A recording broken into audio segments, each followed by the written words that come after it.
नमस्कार। आपका birth detail है 28 फरवरी 1959।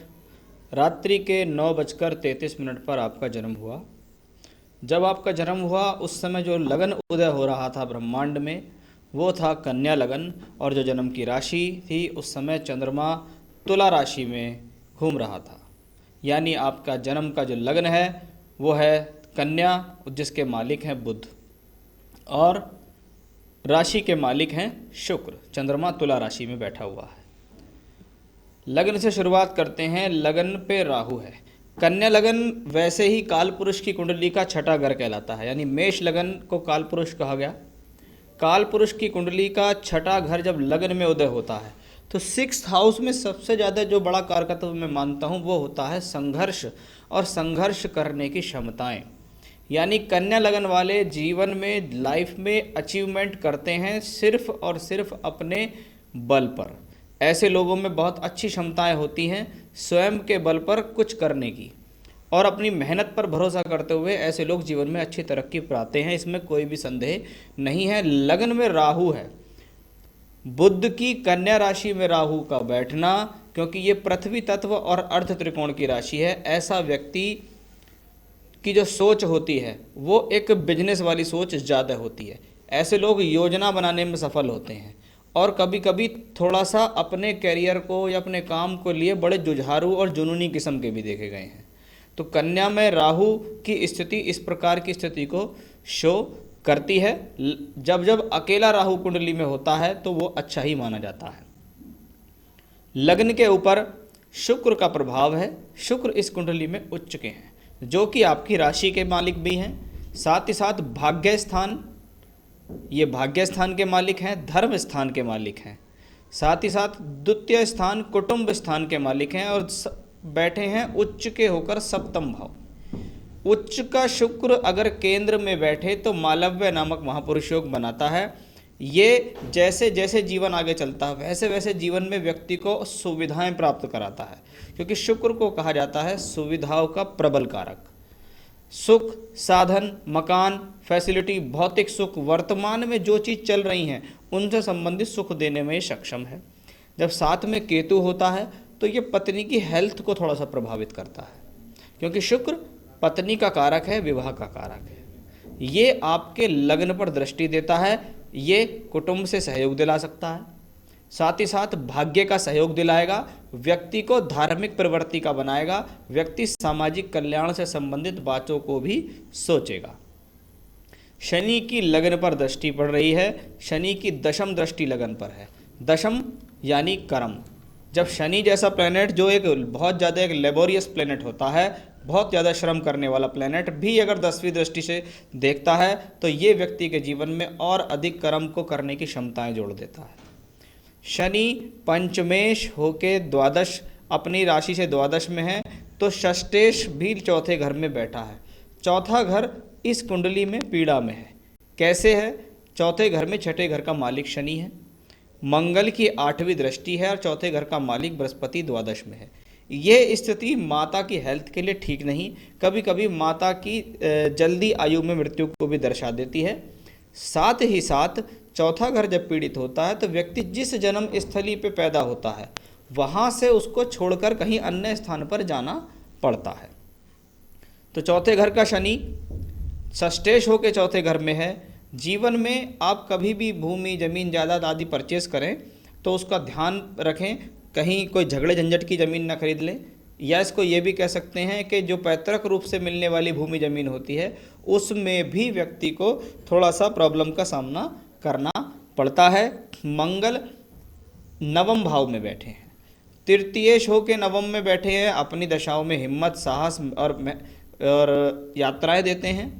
लेकिन क्योंकि चतुर्थेश उसको देख रहा है और मंगल अष्टमेश है, कभी कभी व्यक्ति अपने जीवन में ये कहते हैं कि पैतृक संपत्ति मिल भी रही है, अगर वो वहाँ पर थोड़ा सा विवाद करे या कहे मुझे अपना हक चाहिए तो वो उसको मिल भी जाएगी, लेकिन लगता नहीं है। ऐसे लोग कह देते हैं कोई बात नहीं, छोड़ दो, जो मेरे नसीब में होगा वो मुझे प्राप्त हो जाएगा। और इसको कहते हैं अष्टमेश का भाग्य स्थान में होना, यानी स्वयं कुछ चीज़ मिल रही थी थोड़े से ही प्रयास से मिल रही थी, लेकिन व्यक्ति ने कहा मुझे किसी प्रकार की प्रॉब्लम नहीं क्रिएट करनी है, उसको छोड़ दो, जिसको है ले जाओ, मैं अपने भाग्य भरोसे अपने आप अर्जित कर लूँगा।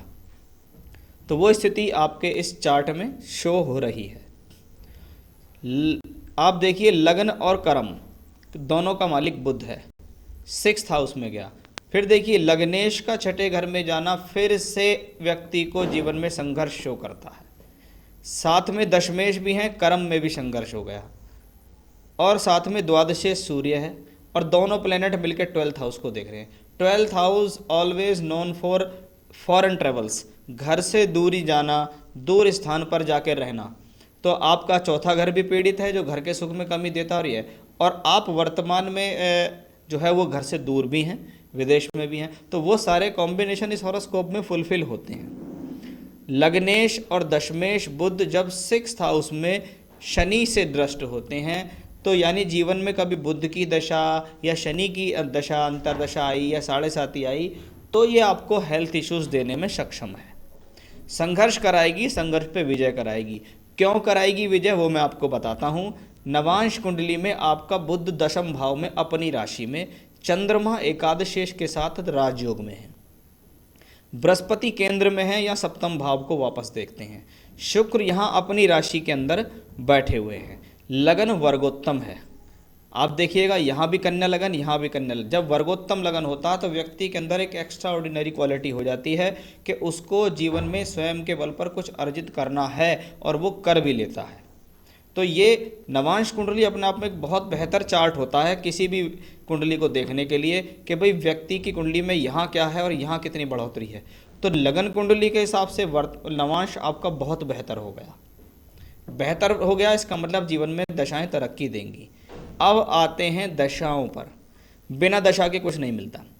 शुक्र की महादशा 20 वर्ष की महादशा चल रही है, जो कि अक्टूबर 29 में ख़त्म होगी। 2009 से 2029 तक आपको चल रही है शुक्र की महादशा। शुक्र भाग्येश हैं, धनेश हैं, उच्च के होके 7वें भाव में मालव्य योग देते हैं। यानी शुक्र की दशा नवमेश, भाग्य का सहयोग मिलेगा, लक्ष्मी त्रिकोण का मालिक है, पैसा मिलेगा, धार्मिक कार्य होंगे, धार्मिक कार्य आप सामाजिक तौर पर भी करेंगे।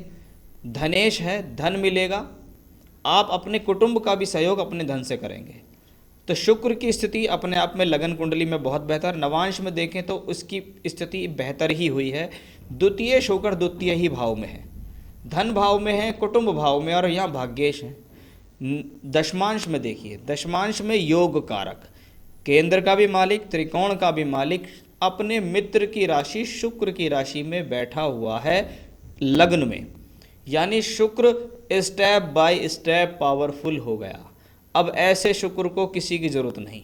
ऐसा शुक्र स्वयं के बल पर सब कुछ करने में सक्षम है। आपकी तो आदत ही है जीवन में मेहनत करके कुछ प्राप्त करने की, और ईश्वर कृपा से आपको शुक्र की महादशा मिल गई। ये एक ईश्वरीय ब्लेसिंग्स है जिसकी दशा आपको वर्तमान में चल रही है। केतु जब शुक्र के साथ होता है तो ये वाइफ से, या तो वाइफ से थोड़ा सा अलगाव कराता है या वाइफ की हेल्थ को ख़राब करता है। लेकिन प्रोफेशनली देखें तो ये चार्ट वाकई एक ग्रोथ करने वाली दशा लेकर विद्यमान है वर्तमान की स्थिति में। आपको शुक्र में बृहस्पति शुरू हुई है दिसंबर 2019 से। शुक्र में बृहस्पति, तो बृहस्पति कौन है? 4th हाउस में बैठे हैं। चतुर्थेश, चौथे घर में शनि, मंगल की दृष्टि चौथे घर पर भी है, बृहस्पति पर भी है। बृहस्पति सप्तमेश होके सप्तम को देखता है।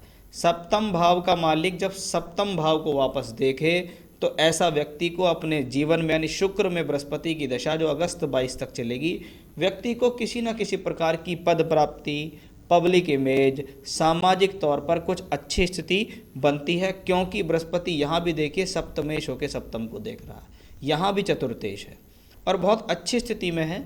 ऐसे में व्यक्ति अपनी योजनाओं पर सही और कारगर साबित होता है, लेकिन घर से संबंधित सुख में कमी आती है। कहीं ना कहीं मन बेचैन रहता है क्योंकि चतुर्थेश है। 4th हाउस हमेशा जनरल हैप्पीनेस के लिए देखा जाता है, घर के सुख के लिए देखा जाता है। कभी कभी व्यक्ति पर अपने बहुत से मकान होते हैं लेकिन उनका सुख नहीं ले पाता, या किसी भूमि जमीन जायदाद से संबंधित प्रॉब्लम्स भी आपको इस दौरान हो सकती है। आपके पास ऊपर कोई भूमि को लेकर कोर्ट केस चल रहा हो तो वैसी स्थिति भी यहाँ दिखाई देती हैं। बृहस्पति को आप दशमांश में देखें, धन योग में है, यहाँ एकादशेश द्वितीयेश होके है। तो ईश्वर कृपा से अगर मैं देखूं कि शुक्र बृहस्पति की दशा में अगर मैं फ्लो ऑफ मनी को देखता हूं तो वो ठीक है, प्रॉब्लम मुझको नहीं दिखती है। आपका एक सवाल, इंडिया में प्रॉपर्टी लेना चाहता हूं, आप वर्तमान में वर्क कर रहे हैं विदेश में, 20 सालों से वहीं हैं, प्रॉपर्टी का घर है बृहस्पति, तो प्रॉपर्टी तो ये बृहस्पति दिलवाएगा ही आपको। आपके D4 यानी चतुर्थांश कुंडली में भी देखिए आप बृहस्पति भाग्य स्थान में बैठे हुए हैं, तो प्रॉपर्टी तो आप इस दौरान लेंगे, जरूर लेंगे। और बृहस्पति अभी देखिए यहाँ पर चल रहा है, रिट्रोग्रेड होकर बृहस्पति यहाँ आएगा। मैं समझता हूँ लगभग जून से लेकर और अक्टूबर तक आपके पास बहुत अच्छा संयोग है, उस दौरान आपको प्रॉपर्टी से संबंधित अच्छे योग बनेंगे। वैसे भी अगस्त 2022 तक ये दशा है, आपको हो सकता है उसके अलावा भी और प्रॉपर्टी परचेज कराए।